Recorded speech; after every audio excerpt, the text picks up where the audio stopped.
Welcome to the Home Buying Adventure Series.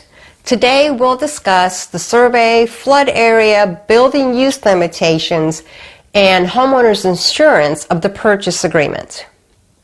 Hi, this is Mary Petruzzi with Team Petruzzi at RE/MAX at the Crossing. When buying a single-family home, you might want to have a survey as a contingency of your offer. This is important if your plans include things like installing a fence in the backyard or maybe a pool in the near future. A survey or location report is a drawing that shows the lot lines and any utility easements that run along your property. It's important to know any improvements you make inside that utility easement means that that utility company can come through to access their pipes, lines, etc. when work needs to be done. They will remove your improvement, let's say the fence, and they are not required to put it back up or pay for it to be repaired. The survey report can run around $400. A boundary survey is when metal stakes are installed at the four corners of the property. If you're planning on a fence, a pool, new landscaping, the company you're using to do the installs will need this prior to starting that job.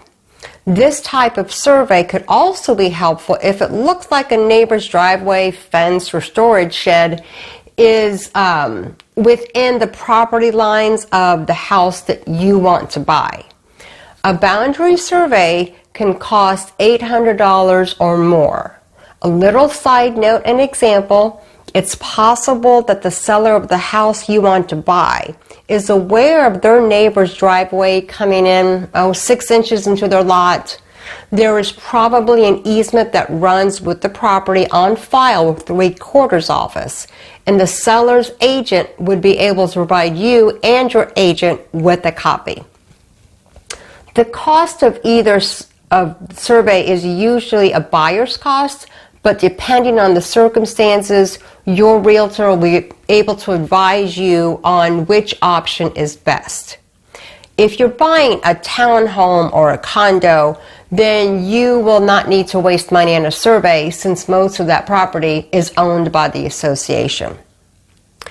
At the time you and your realtor are looking at homes online, it should be disclosed if the house is in a floodplain. However, if the seller's realtor didn't know it was in a floodplain, he or she may not disclose it. That's why it's a good idea to check mark the option that you can terminate the contract if it's determined the property is in a flood zone, which will cost you extra in homeowners insurance.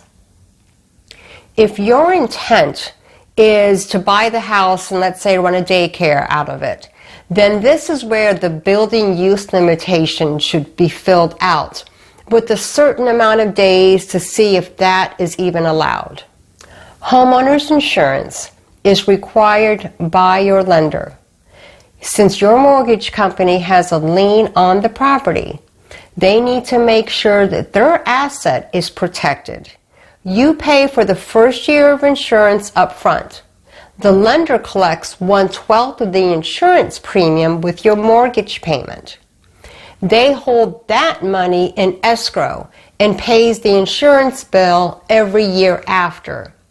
If you're a cash buyer, having an insurance policy before closing is at your discretion.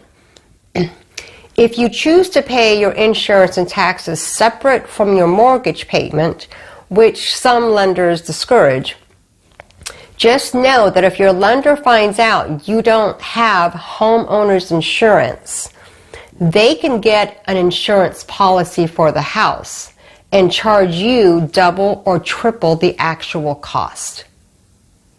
If you have any questions about the home buying process that I have not covered in this series, please don't hesitate to contact me at mary@teampetruzzi.com and feel free to call or text me at 317-370-5509.